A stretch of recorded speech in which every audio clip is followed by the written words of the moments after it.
안녕하세요. 법조사 옥변 옥성기 변호사입니다. 반갑습니다. 안녕하십니까 변호사님. 예, 변호사님, 이번 시간에는 LTCM 파산 당시 금융 시스템에 미친 파장과 연준의 개입 과정, 즉 LTCM 파산 당시 월가와 금융 시스템에 미친 파장 및 연준이 구제금융을 주도한 구체적인 과정을 설명해 주시기 바랍니다. 로저 로엔슈타인의 천재들의 실패, 출판사는 한국경제신문의 책임과 그리고 맨 마지막에 알려진 유튜브, 그리고 재미나의 플래시로 이 글을 정리를 했는데 매우 서사적으로 말씀드리겠습니다. 98년 9월 롱텀 캐피탈 매니지먼트 LTCM의 파산 위기는 단순한 해치펀드 하나가 망하는 문제가 아니었습니다. 당시 월가 전체, 나아가 글로벌 금융 시스템 자체가 동시에 붕괴할 수 있었던 미중의 대형 위기였는데, 연준은 공적 자금을 단 한 푼도 들이지 않고 월가의 거물들을 한자리에 모아 구제 금융을 끌어낸 구체적인 과정과 시장의 파장을 살펴보겠습니다. 먼저 롱텀 LTCM 파산이 월가와 금융시스템에 미친 파장입니다.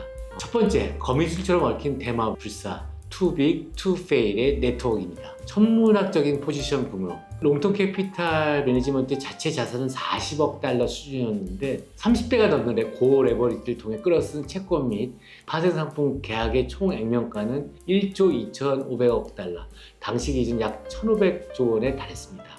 거래 상대방, 카운터파티의 연쇄 파산 위험이 문제되었습니다. 롱텀 캐피탈 매니지먼트와 파생 상품 및 채권 거래를 맺은 상대방은 골드만삭스, 모건 스탠리, 멜린치, JP모건, UBS 등 월가의 거의 모든 메이저 투자은행 및 상호은행이었습니다. 롱텀 캐피탈 매니지먼트가 지급 불능에 빠질 경우 이들 은행이 동시에 거대한 보실 채권을 떠안게 되는 상황이었습니다.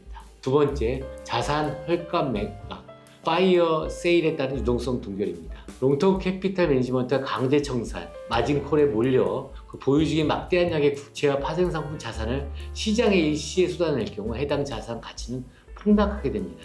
이는 동일한 자산을 보유한 다른 금융기관들의 자산 가치까지 연속 폭락시켜 월가 전체의 유동성이 완전히 얼어붙는 마켓 크래시, 대폭락으로 이어질 수 있었습니다.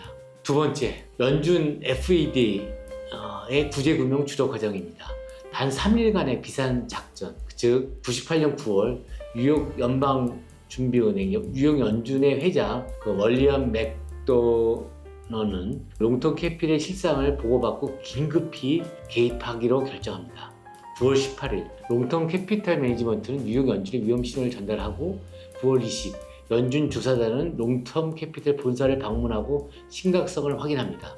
9월 22일 뉴욕 연준은 월가 주요 13개 은행 대표를 긴급 소집하고 9월 23일 워렌 버핏의 기술 입찰 방어 후에 14개 은행에 36억 2,500억 달러의 구제 금융에 합의합니다. 이 내용을 구체적으로 설명드리겠습니다. 1단계 실상 및 위기 파악입니다. 9월 20일입니다.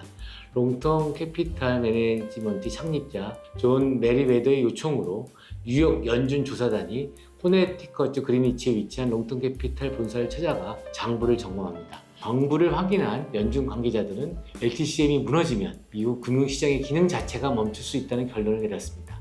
2단계 9월 22일 월가 거물들의 긴급 소집입니다. 뉴욕 연준은 골드만삭스, 메릴린치, JP모건 등 월가 최고 경영진들을 뉴욕 연준 건물로 불러 모았습니다. 맥도너 회장은 정부의 공적 자금은 단 한 1달러도 투입하지 않을 것이다. 하지만 롱텀 캐피탈이 무너지면 가장 큰 피해를 보는 것은 바로 당신들이라며 민간 자금에 의한 자구책 마련을 압박했습니다.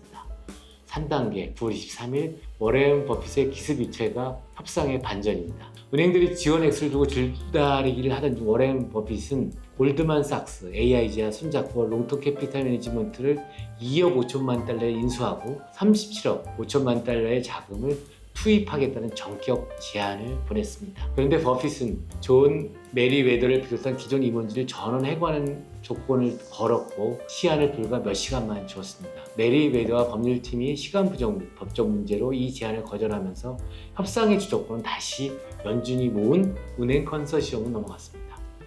4단계 9월 23일 오후 36억 2,500만 달러 컨소시엄 최종 타결. 마침내 그 14개 주요 금융기관이 모여 구제 금융을 최종 타결했습니다. 지원 방식은 주요 11개 은행, 골드만삭스, 메릴린치, JP모건, 모건스탠리, 바클레이스, 크레디트 스위스, 도이치방크 등이 각각 3억 달러씩을 출자했습니다. 나머지 소수 은행들이 1억에서 1억 2,500만 달러씩을 보태어 총 36억 2,500만 달러의 자금을 롱텀 캐피털 매니지먼트에 신규 주입했습니다. 조건은 은행 컨소시엄이 롱텀 캐피털 지분 90%를 인수하고 감독위원회를 구성하여 펀드를 관리 정리하기로 했습니다. 즉 창립자 및 기존 투자자들의 지분은 10% 축소되면 그들은 폭망한 것이죠. 이는 우리나라 기업 구조적 내지 회생법에 의해서 기업 회생 결정하는 경우 대주주의 주식을 10대 1로 감자하는 것과 같은 원리입니다. 마지막으로 사후 정리 및 역사적 의미입니다. 먼저 질서 있는 청산입니다. 자금을 투입받은 롱텀 캐피털 매니지먼트는 강제 집회에 쫓기지 않고 시장의 안정을 찾을 때까지 수개월에 걸쳐 포지션을 차근차근 정리할 수 있었습니다. 결국 1999년 말까지 채권은 투입했던 구제금융 자금을 전액 회수했고 롱텀 캐피털 매니지먼트는 2000년 초에 공식 해산되었습니다. 이 사건과 관련 도덕적 해이가 문제가 됩니다. 즉 연준이 직접 돈을 들인 것은 아니지만 정부 기관이 앞장서서 그 민간 헤지 펀드를 살려냈다는 점에서 월가의 거물들은 너무 크면 망하지 않는다. too big, too fail이라는 나쁜 선례를 남겼다는 비판을 받았습니다. 이 대마 불사의 신화와 시스템 리스크는 10년 뒤인 2008년 글로벌 금융위기 때 더 큰 재앙으로 제한되는 씨앗이 되었습니다. 지금 보여드리는 유튜브는 금융 천재들이 모여 만든 롱텀 캐피털 매니지먼트가 왜 붕괴할 수밖에 없었는지와 당시 월가에 초래한 위기 상황을 다루고 있어 이해를 돕는 데 유용합니다. 우리나라도 2012년 저축은행 사태 당시 공적 자금을 투입하지 않은 채 연준이 한번과 마찬가지로 저축은행 사태를 해결하였습니다. 네, 변호사님께서 월가와 금융 시스템에 미친 파장 및 연준이 그 구제금융을 주도한 구체적인 과정을 설명해 주셨는데 이 내용에 대해서 잘 알고 가겠습니다. 변호사님 오늘도 좋은 답변 감사합니다. 감사합니다. 법도사 옥변 옥순기 변호사였습니다.